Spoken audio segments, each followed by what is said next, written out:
بچوں، آج میں آپ کو عائشہ اور اس کے خوبصورت پھولوں کے باغ کے بارے میں ایک کہانی سنانے والی ہوں۔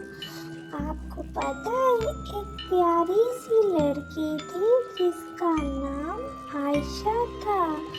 عائشہ کو پھول بہت پسند تھے اور اس کے گھر کے آس پاس خوبصورت پھولوں کا باغ تھا۔ اس کی ایک بہت اچھی عادت تھی کہ وہ صبح سویرے مسکراتی ہوئی اٹھتی تھی۔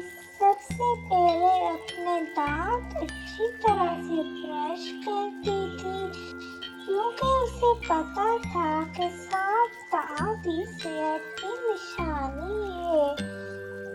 اور آپ کو پتہ ہے، وہ ہر صبح کو باغ میں جاتی تھی، پودوں کے سوکھے پتے ہٹاتی تھی اور ان پودوں کو پانی دیتی تھی۔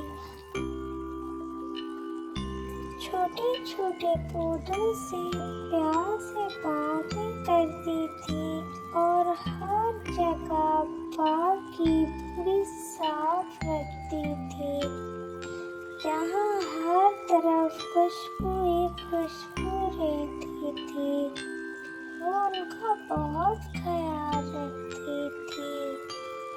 وہ کہتی تھی کہ اگر ہم پودوں سے پیار کریں گے تو وہ ہمیں خوشی اور خوشبو دیں گے۔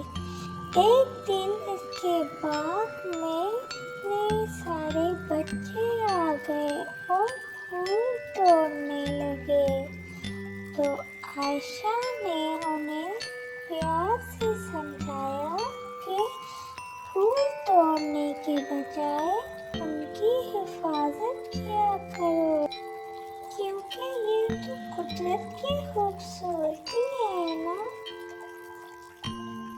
اسی طرح وقت گزرتا گیا اور عائشہ کا باغ پورے شہر میں مشہور ہو گیا، کیونکہ اس میں رنگ برنگی پھول، تتلیاں اور ہر طرف خوشبو ہی خوشبو تھی۔